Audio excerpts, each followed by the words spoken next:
3:10, so I guess we can get started. So we're really pleased today to have Ira Wasserman from Cornell here. Ira got his PhD originally at Harvard, after which he went to Cornell for a postdoc and just kept getting promoted until today. He's the Kenneth Wallace Professor of Astronomy. Ira's worked on a surprisingly broad array of astrophysical topics, from cosmology to superstrings, the R mode instability in neutron stars, cosmic rays, and today he's going to tell us more about the structure of neutron stars, I imagine. Yeah, thank you. Yeah, so despite that staggering array of wasting my own time over the years, I've realized as I've gotten older that I'm really a very one-dimensional person.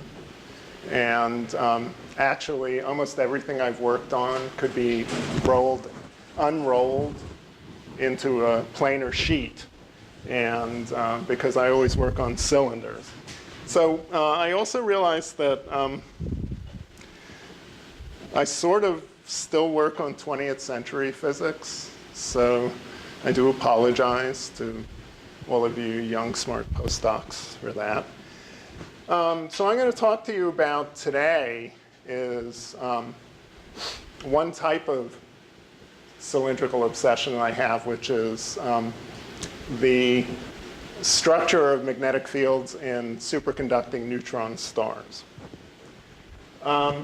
And by the way, that is to say all neutron stars, because they're all superconducting, as I will tell you in a moment.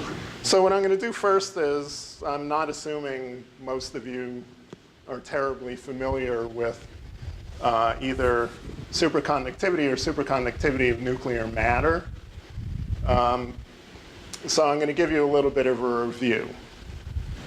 Okay, and ultimately some of the numbers that I show you will be important, though I don't expect you to remember them, but sort of the relative sizes of them will be important for how magnetic fields in superconducting neutron stars work.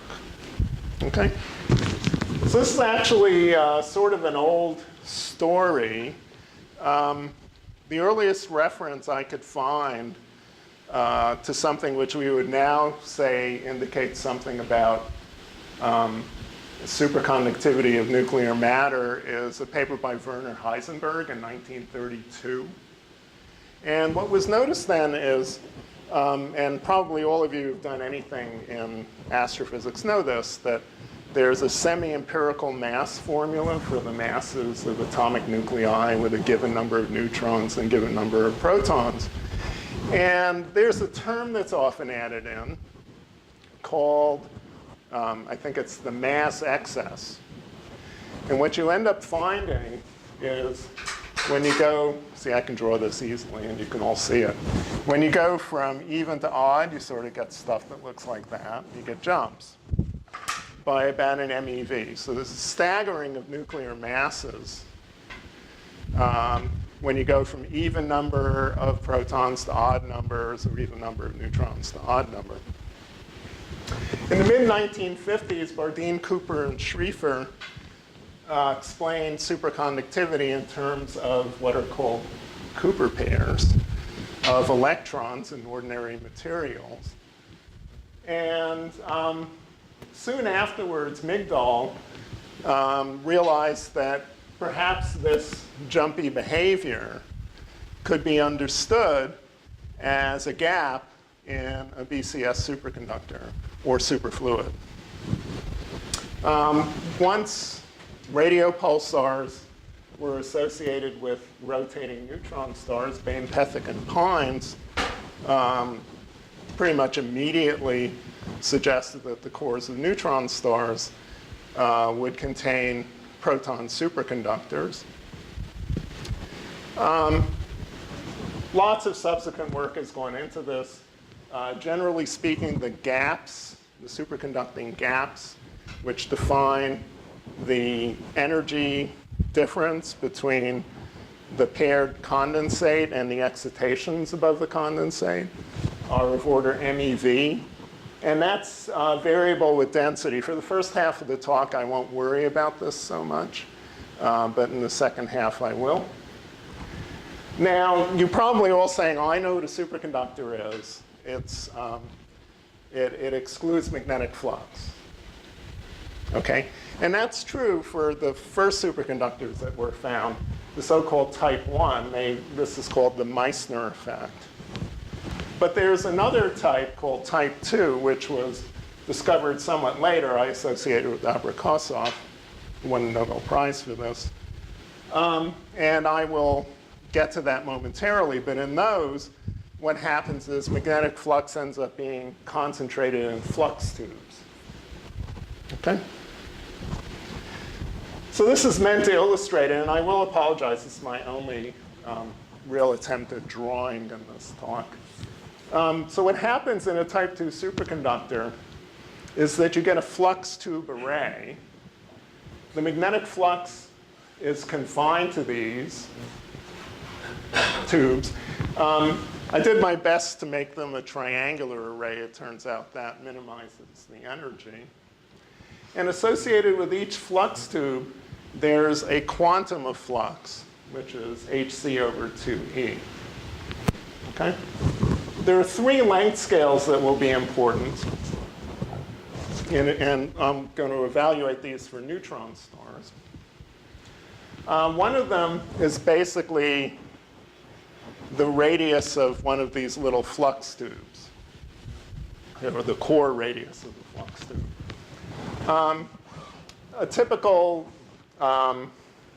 Fermi momentum of protons in a neutron star is maybe 50 MeV, and with a gap of an MeV, and I was being fancy here and put in a proton effective mass, which is usually about 0.7 in neutron star matter of the mass of the proton. The size of that is about 3 Fermis. Okay, 3 by 10 to the minus 13 centimeters. There's another length. Around these flux tubes, you get circulating current. Okay, and that circulating current diminishes with distance, ultimately goes down exponentially. And the length associated with that is called the London length, and that's about 300 Fermis. Okay, so you can already see that this small core length is much smaller than the length scale over which the magnetic field varies a lot. And then there's also the separation between flux tubes. So if you're looking down on this, I'll try and draw it over here. You see these flux tubes. Associated with each one is a flux phi 0. Okay, but that flux, I always break John, is basically the magnetic field per area. Okay, so you get a mean separation out of this, which is basically phi 0 over b to the 1/2. Okay, did it backwards. I knew I was going to do it backwards. B over phi 0 to the 1/2. No, you had to write the first. No, I have it right now. No, I did have it right the first time. It should be a minus here. Yeah.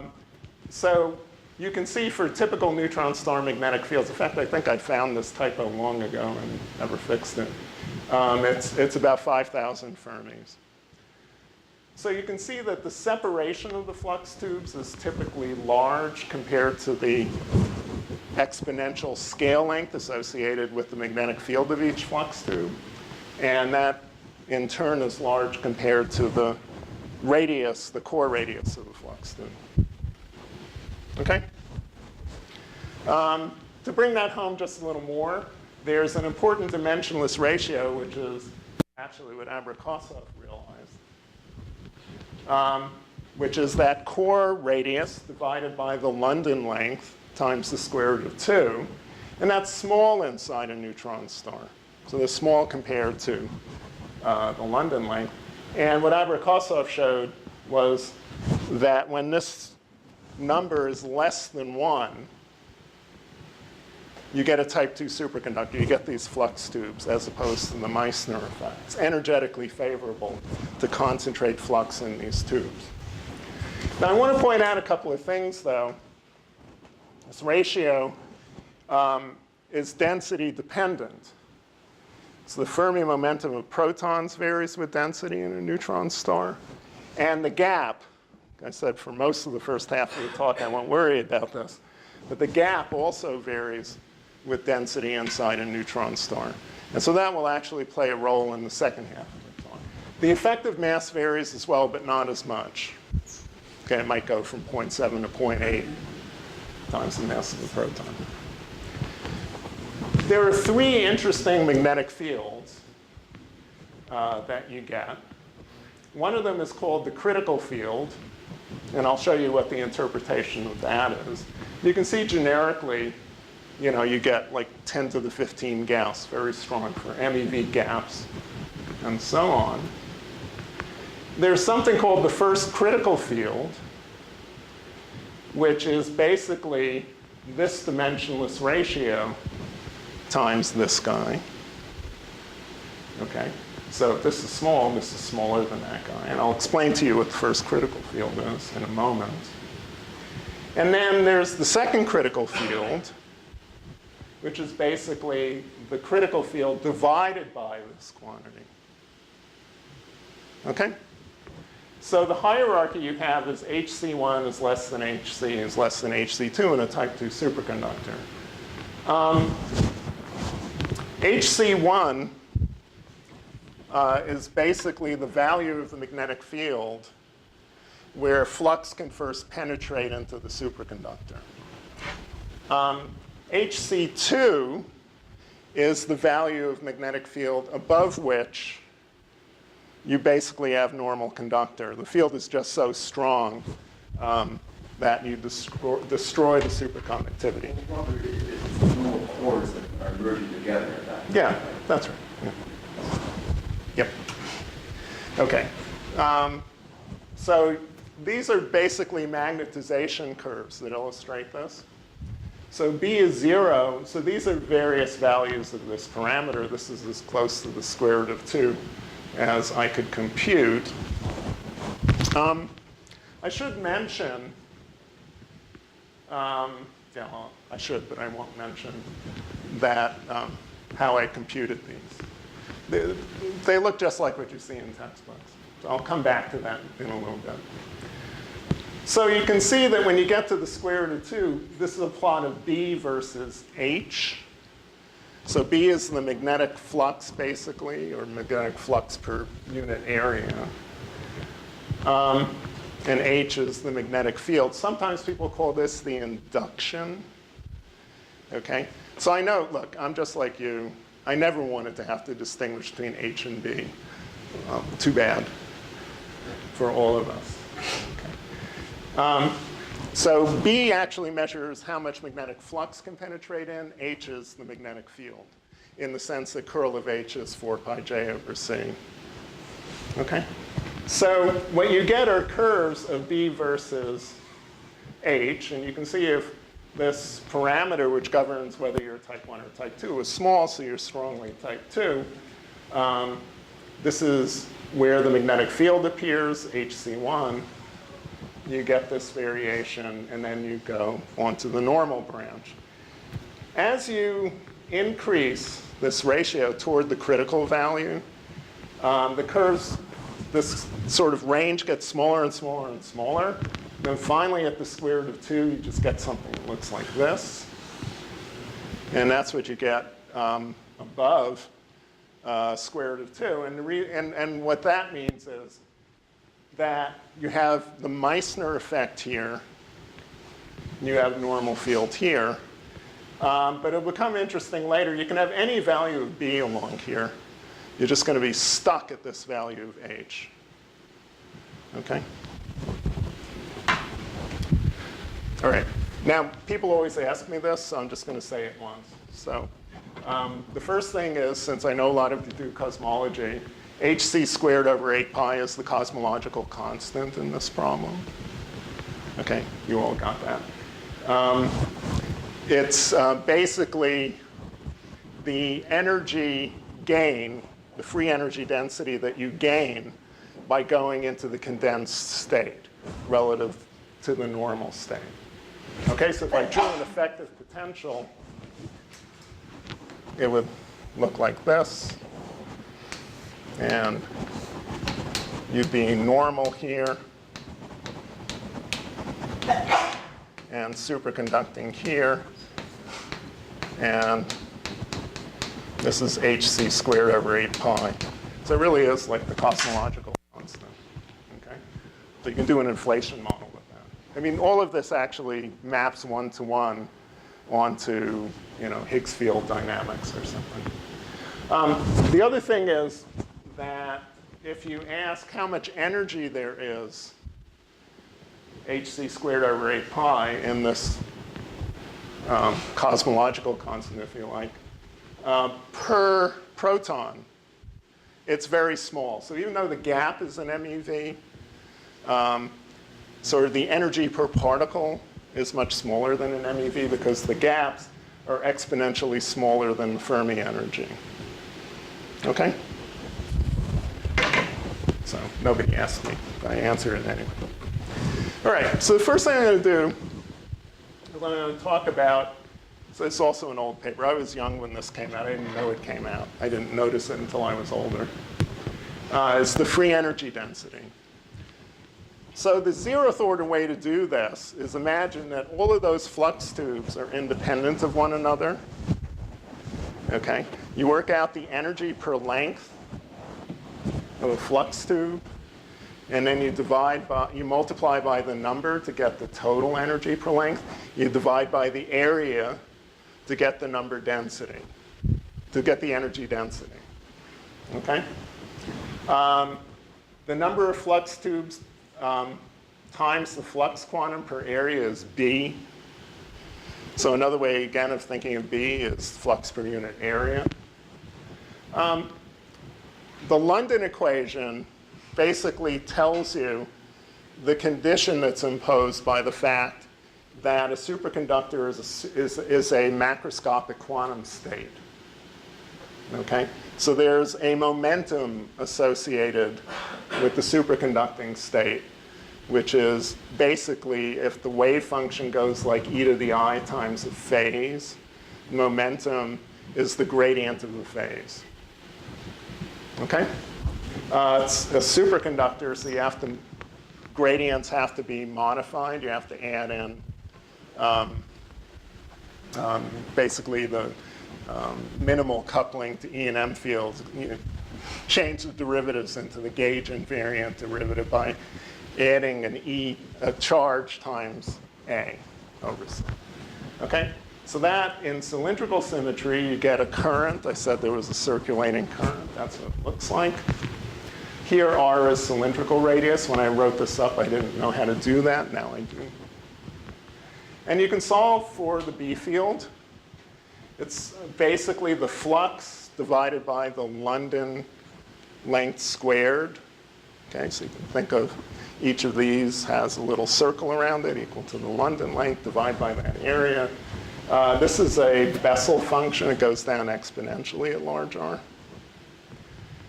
You can find the energy associated with this. It looks like that. And the free energy density is B over 4 pi times this. So it's basically B over 4 pi times the flux per area, or roughly speaking, this B field. Okay?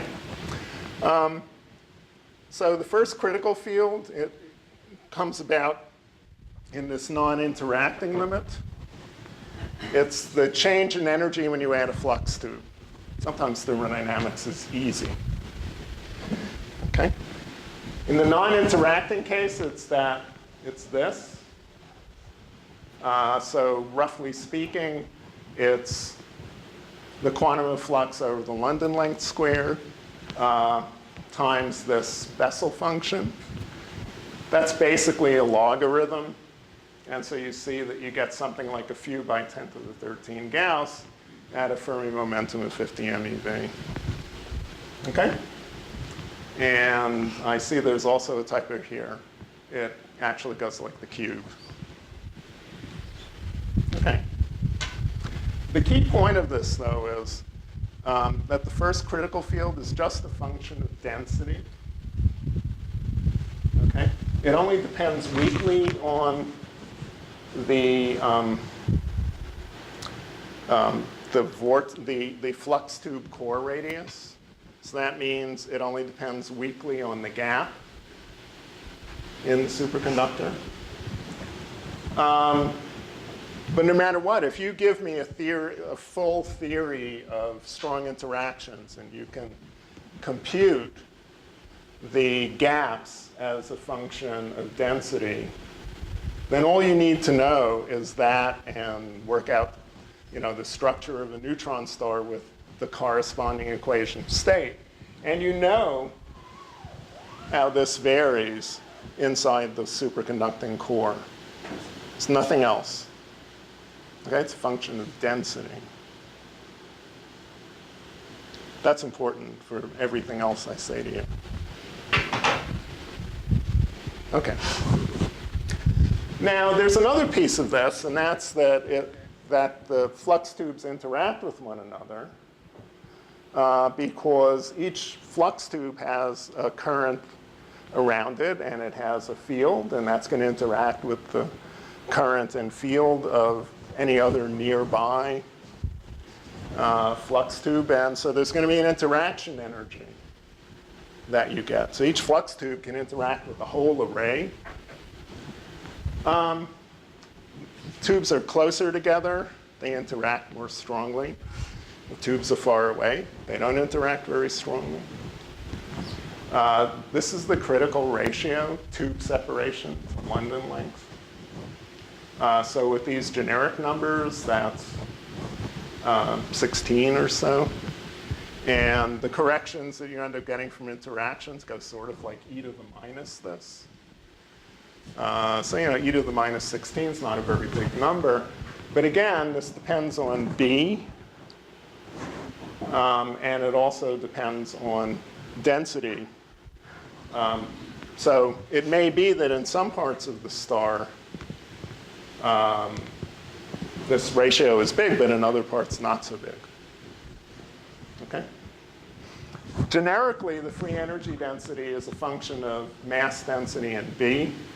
And this is the formula that you'll find in Landau and Lifshitz volume N for H. I think it's electrodynamics of continuous media. Okay, it's the one, if you were forced to study it, you hated it. Okay. So actually, the way these curves were computed, I couldn't find any simple results for this. There are some sort of patchy simple results in textbooks. I did the sums, the interactions. So this is actually a calculation. Okay. Now, I mentioned just a moment ago that the free energy density is a function of both density and B. Okay? So once you have a free energy density, you can find the force per unit volume. There are two ways of doing this, and different students of mine did it differently. Henriksen did it by basically taking the free energy and asking what the effect was of introducing small displacements, okay? Just like as if it were a potential. So the first order terms give you the force. Apgun, what Tonnerre did was he took the full stress energy tensor and computed its divergence. The answer is the same in both cases. I wouldn't be showing you this slide if they differed. So the force density, this should be familiar. This is the Lorentz force. It's J cross B over C. But this may not be so familiar. Anytime you have a density dependence and a free energy density, you get a pressure-like term. Okay, and that's what this is. I told you before that H will depend on density. Okay, In the non-interacting case, it was pretty obvious, but it's true always. Okay. So given that, I'm going to talk about MHD fluid equilibrium. Neutron star is a good approximation that pressure is a function of density, zero entropy. Usually there's an h of rho, which you get from that. I'm going to assume axisymmetry, and actually I do apologize. I am not going to use general relativity. I know you have a relativity conference, so you're all not attending that right now. So I figure you won't complain too much if I use Newtonian gravity.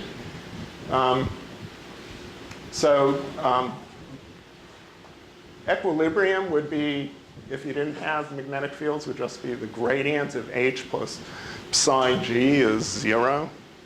Okay? You know, that just means that it doesn't cost you any energy to put a particle anywhere in the star. Okay? Also from Landau motion. But now if I add the magnetic stuff, I get this additional term. And I also get the Lorentz force. Okay? And of course, curl of h is 4 pi j over c. So one thing you can see here is that in order for this equation to be consistent, j cross b over c has to be a gradient. Okay? Gradient of something. Also, so in axisymmetry, I'll have two components of field, toroidal and poloidal. This function a, this is now, r is now spherical. This function a is sometimes called the flux function. If you take a slice through the star parallel to the equator, and you integrate the flux through that slice, you get A. Okay? It's interesting because in the type 2 superconductor case, I've often called this the number function, because you know that each flux tube carries the same amount of flux wherever it is. So the total flux is actually just the number of flux tubes that's piercing the surface. So this tends to drive students of mine crazy. So I'll call that the flux function, even though I'm thinking number. Axisymmetry says there shouldn't be a force in the phi direction. And that gives a very stringent condition, which is that the gradient of this function is parallel to the gradient of the toroidal magnetic field, that is not the toroidal magnetic induction, but the full field, times r sine theta. Okay, that's extremely restricted. And as I mentioned, the Lorentz acceleration has to be a gradient. And that says that this combination is the gradient of a potential. So you're neglecting compositional gradients. Yes. Which I'm assuming they're a function of rho. which is not well, but if you put it in magnetic stresses, they can be partly compensated by. I'll get that and hold that thought. Okay. I will get back to it. You're right. Okay.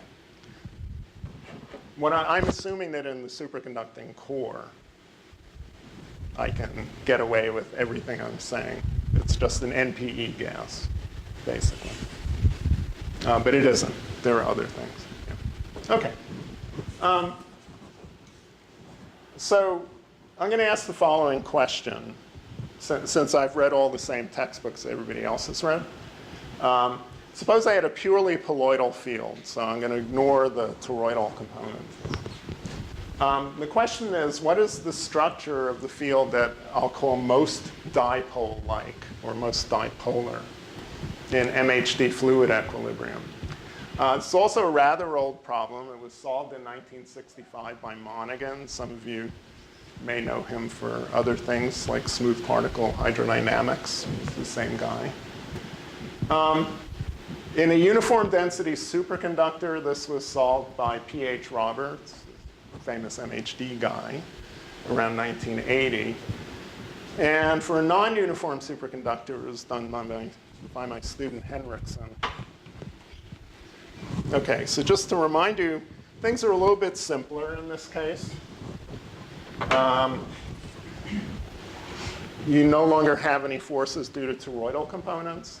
So everything's just a function of A, easy. The toroidal current density turns out to have to be rho r sine theta times a function of A.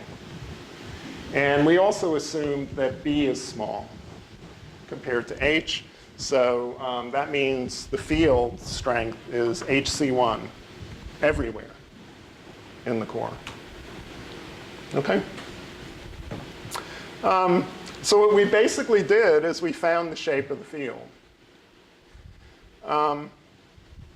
We constrained them, the field lines. So one of the things that happens because of these conditions is you can actually find the shape of each field line independently of each other field line. If you put in interactions between the flux tubes, that wouldn't work. Okay? So all you don't need to know J of A. You can actually put that in later. So you can find the shape of each field line. I'll show you where the equations come from if you like. But I was hoping to skip that slide. So H is just a function of rho, and so it's a function of R. Henriksen, I had Henriksen look at a bunch of equations of state. And it turns out it's roughly a power law. Not a bad approximation. I call that realistic in quotes. I mentioned that already. And we had no surface currents. We matched onto a normal shell outside. And we used the Newtonian n=1 polytrope and assumed magnetic pressure is very small compared to regular pressure. So this is how you do it. The key equation here is this one. So basically, you get the shapes of the field lines by solving for the field line curvature there. Okay. And that's it. Okay. So what are the results? So it turned out a vertical field at the boundary, I knew this before we started, would lead to a dipole field outside. However, the field is not vertical inside. Okay. So Maxwell's equations tell you that the tangential component of H is continuous, and the normal component of B is continuous. So if the magnitude of B is much less than the magnitude of H, that means when you cross the boundary, the magnetic field is almost entirely tangential. The field lines don't penetrate far in. Okay? All right. Given that, we found that the field strength at the surface is actually determined by H at the boundary, and also the thickness of the normal crust. And that's the formula that we got. If you plug in numbers, you get 1 to 10 by 10 to the 12 Gauss, which is the field strength of most known neutron stars. Okay. And it's determined by microphysics. I'm not. So, okay, first thing that question came to mind is, isn't there some force imbalance at the boundary, or? No.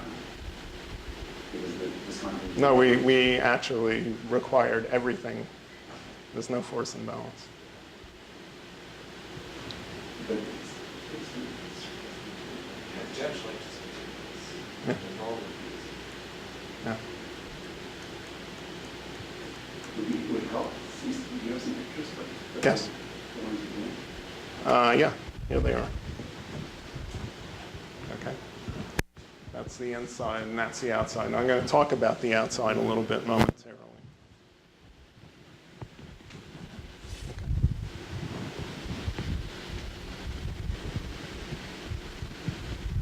So it's not that there's a force imbalance. There's no, the stress tensor, you don't have any problems with that. Okay, and that's because there are no surface currents. That would have led to a discontinuous force at the boundary. But basically, the discontinuity unit H Yeah. is manifested here. Yeah, so what In terms happens? of a sudden change in the... So the actual J that you get outside is different than the values inside. Okay?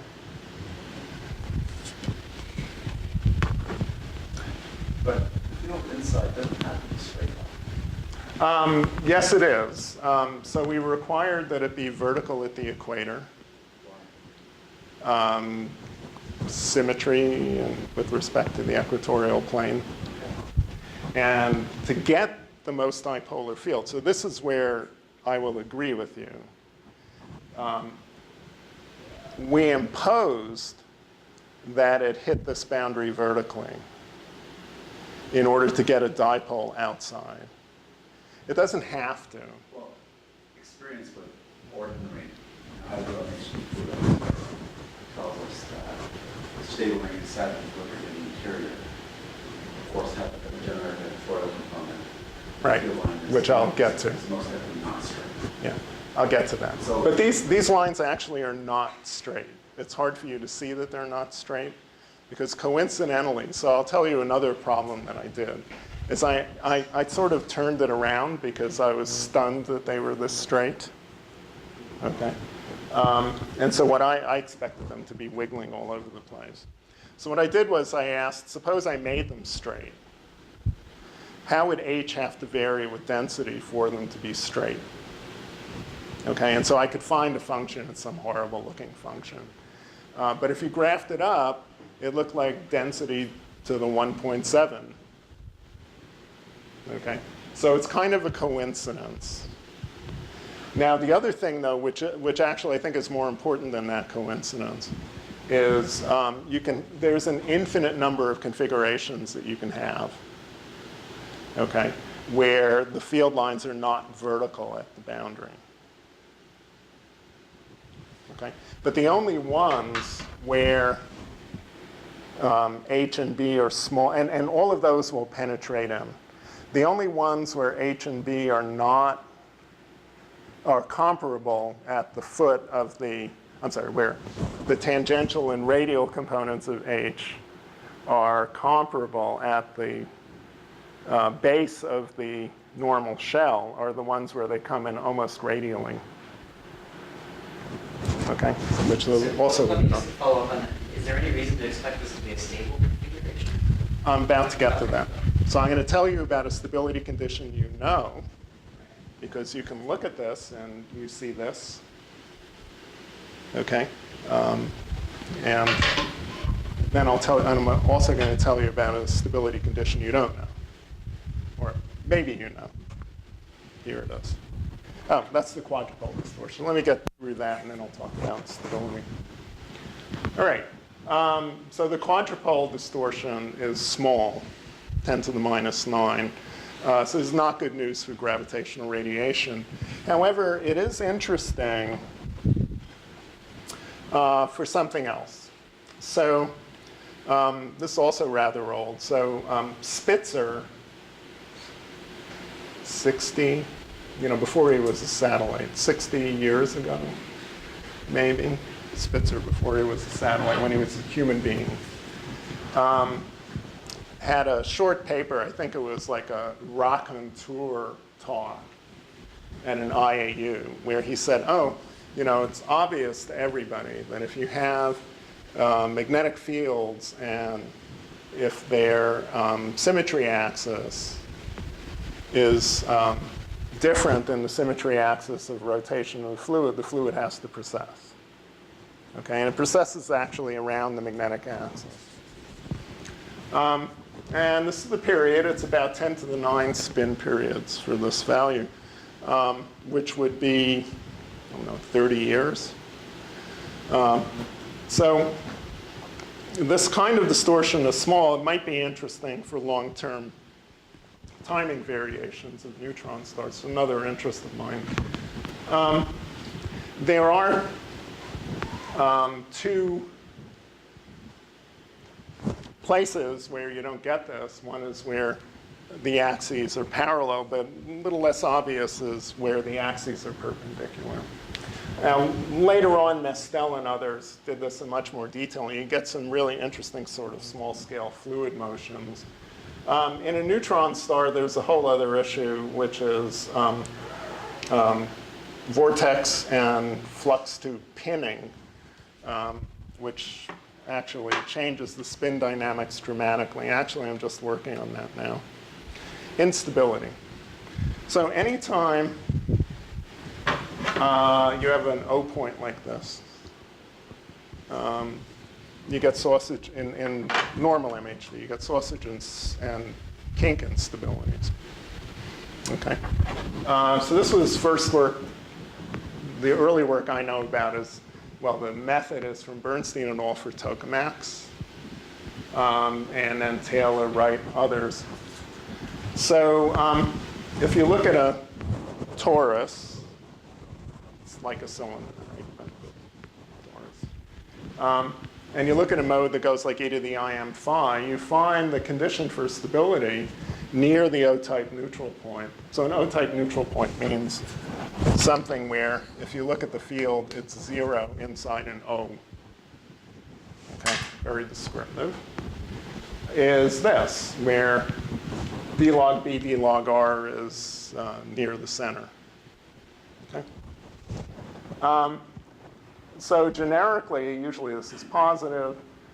So generically, well, always it's positive because b is 0 at the center. It's growing.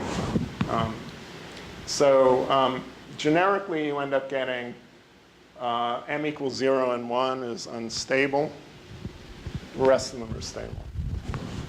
In a type 2 superconductor, things are a little different. There's a generalization of this which is sort of implicit in a paper that I wrote with my student Achman, which changes coefficients a bit. So now you have H and B.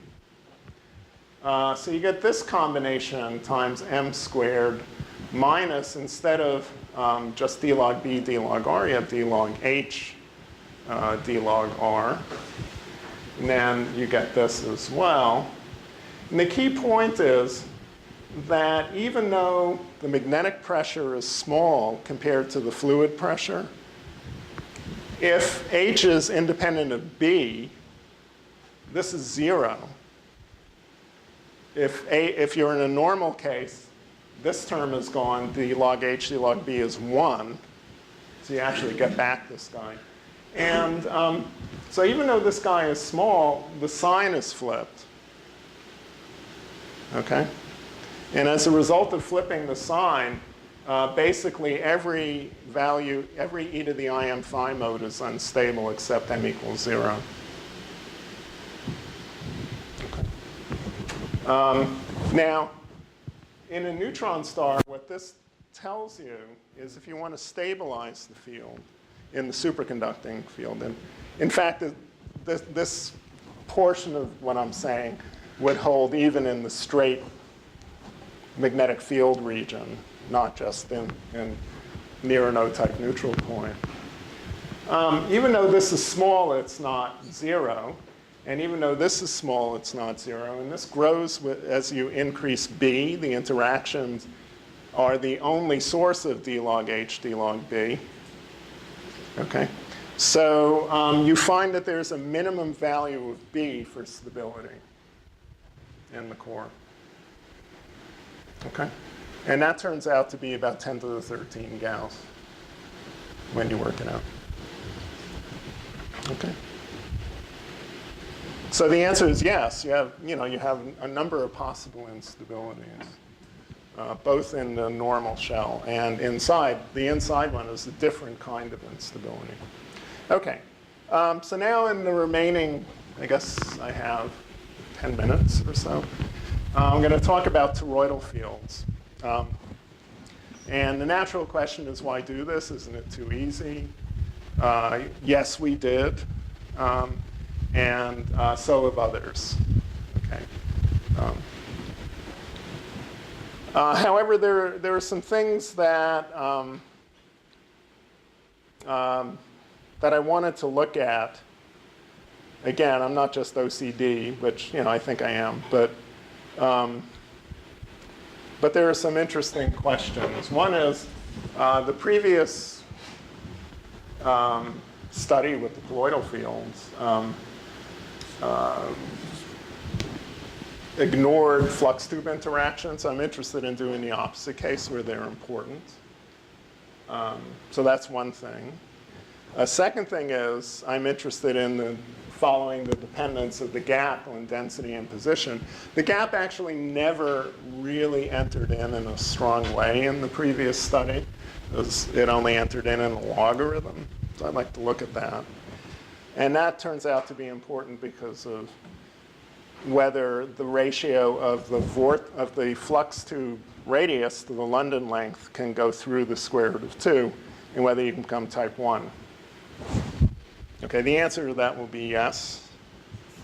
Then there's an interesting question which I haven't quite solved yet, but I'm pretty close. Transition of the superconductor to normal in the inner crust.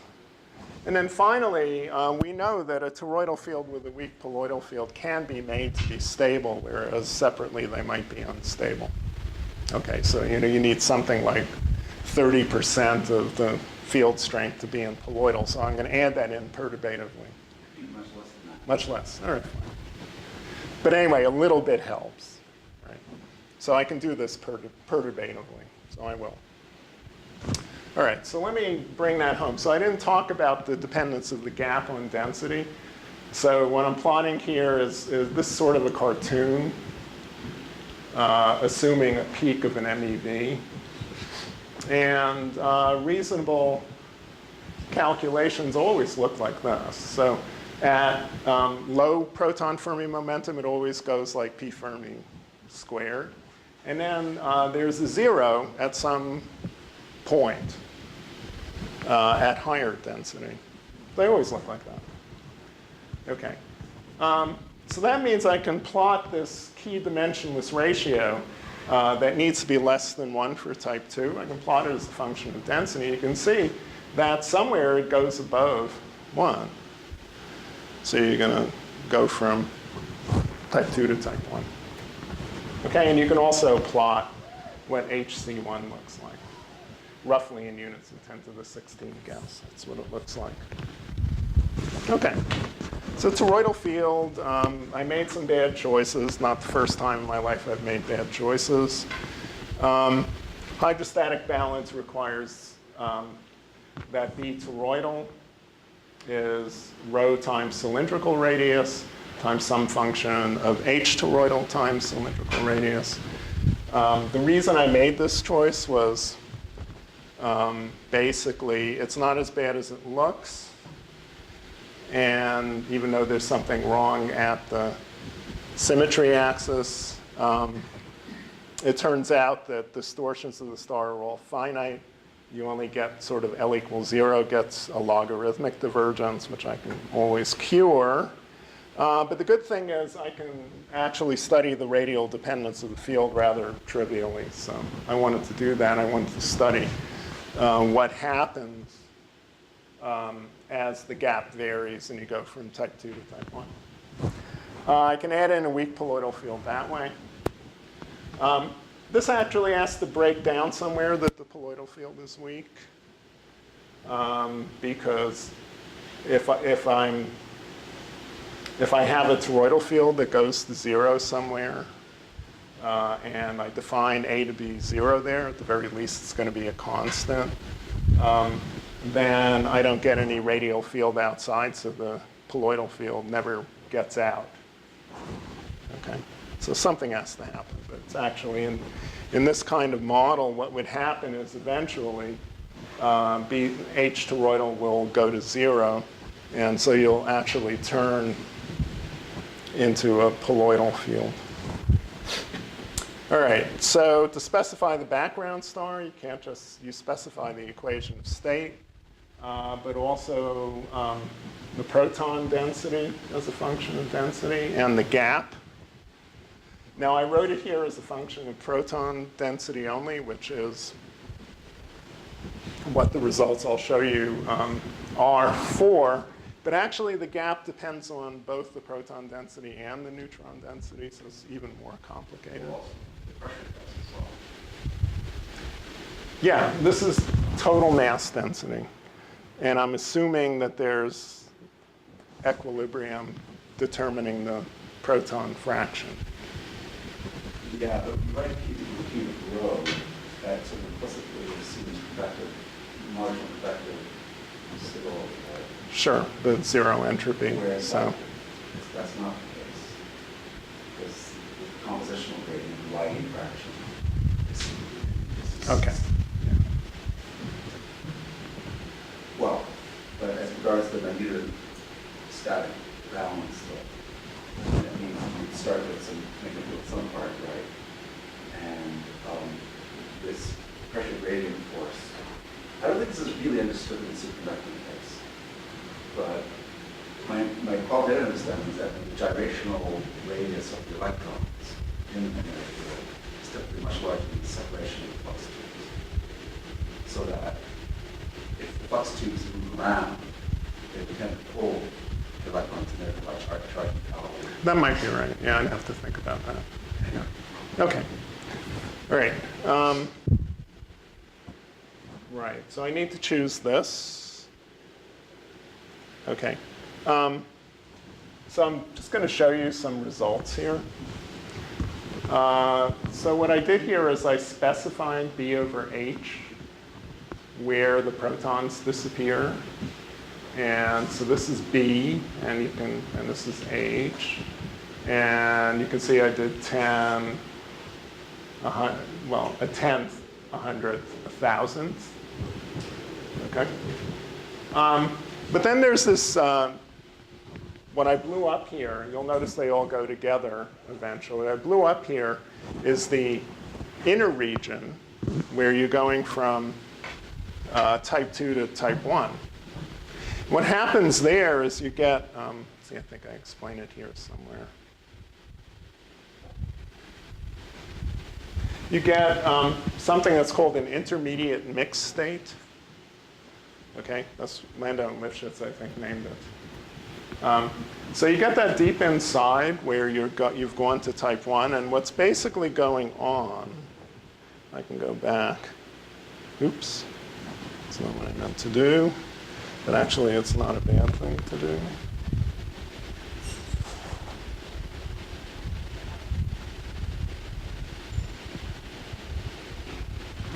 So basically what's going on is you're in the portion of the star where this is B versus H. So you're moving along constant H. Basically, H is equal to HC. And what's happening is you have regions where the fluid is superconducting, and then they're surrounded by regions where it's normal. Okay? Continuity then requires that actually H is HC both in the normal and in the superconducting component. Okay? But you only have magnetic flux in the normal component. So B is some fraction of HC. And H is HC. As the density changes, it turns out what happens because of the variation of the gap is that HC goes down and B goes up. And so eventually they meet. Okay? So that's the intermediate mixed state. It's also in Landau and Lifshitz, electrodynamics of continuous media. Don't know why it's there. Okay. This one, I don't know why it's there. Okay. Just to show you, this is a case where I took H just to be twice B. So I really had to do the whole job of computing H versus B. And it actually doesn't look super different. Turns out B doesn't change very much, but H changes a fair bit. And you go into this intermediate mix zone, and eventually they come together at a few by 10 to the 15 Gauss. Okay. Now, I haven't finished recomputing colloidal field lines, but I can tell you they always look the same, even without doing it. If you look at lines where H toroidal r sine theta is a constant, you get stuff that looks like this. Okay? So I know the answer, even though I haven't done it. This was actually done for a case where B is much less than H in the quantity.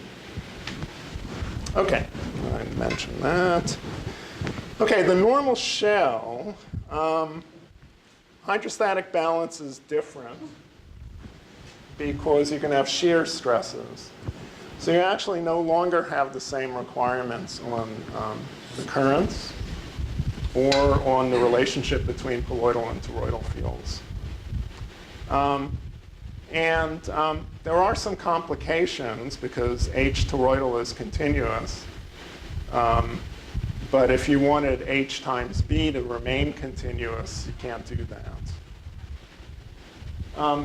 I think part of the resolution of this has to do with something I didn't bring a picture of, but I can describe to you. It's thought that the way that the phase transition from superconducting, I'm sorry, forget about superconducting, from free protons, neutrons, and electrons to nuclei, it's thought that the way that proceeds is that you first form actually spherical bubbles of neutron matter surrounded by nuclear matter. Okay? The surfaces of those bubbles, if you like, could be superconducting. Then you get cylindrical bubbles. Then you get planes. Okay? And then you get cylindrical nuclei. Okay? And then you get spherical nuclei, which is the most familiar case to you. So at first, you're going to have these bubbles. It's not clear that the symmetry is all that simple, but the fact that you have bubbles is all they really need. And the nuclear matter in those bubbles, just like we think nuclear matter in ordinary nuclei ought to be superconducting. So you can get some funny magnetic properties here. H is not equal to B. Okay, I've done some work on that, and it's almost done. But I'm sorry, I don't have results that I was willing to commit to the camera. Okay. And of course, as I mentioned, it's going to become colloidal dominated at the surface. Okay, so I'm going to very quickly mention there has been some fully numerical work on this problem. Really, I think it's extremely challenging problem. Sam Lander has done this. He's done toroidal and colloidal fields, and you can see there are a number of functions that you have to specify. This H of A and J of A, and you make he made choices for those, and then you have to solve this. Numerically, it's challenging even if H is of order B to solve these equations. And in solving these, the assumption was made, which makes the problem even tractable, that even though H may be of order B in the superconductor,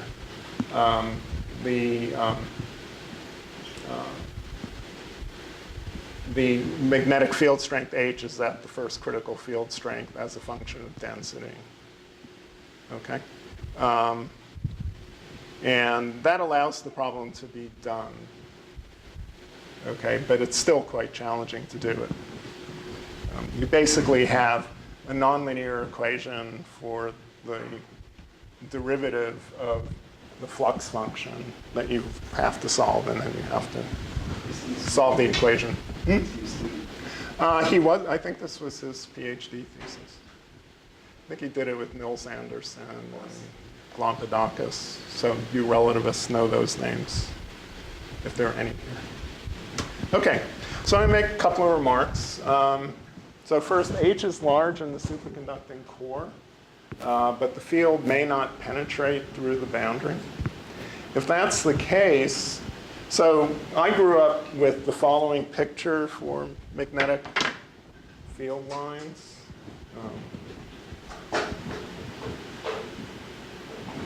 Namely, this one. And here's the boundary of field lines coming in like this. And then they go into flux tubes. Okay. In the superconductor, that picture for neutron stars is only true if the field is radial.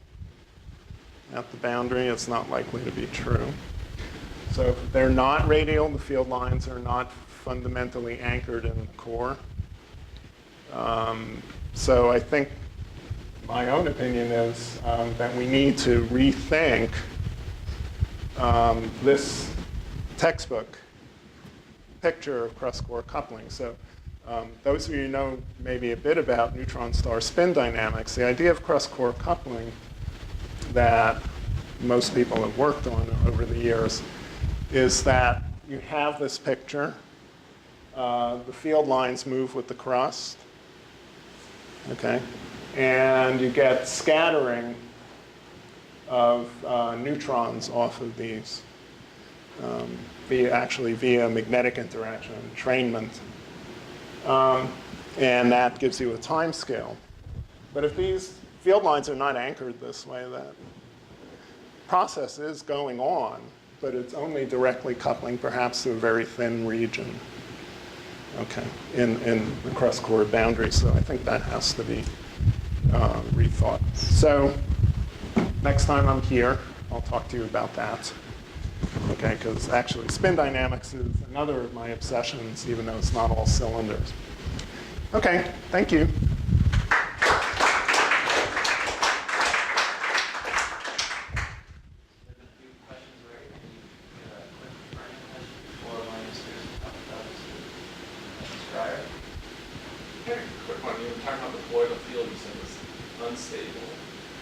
Yes.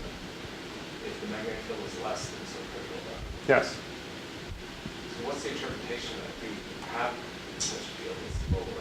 And what I'm sorry. if you start off with a field which is unstable below your Yeah, so what'll happen is the flux tubes will move closer together to raise B locally.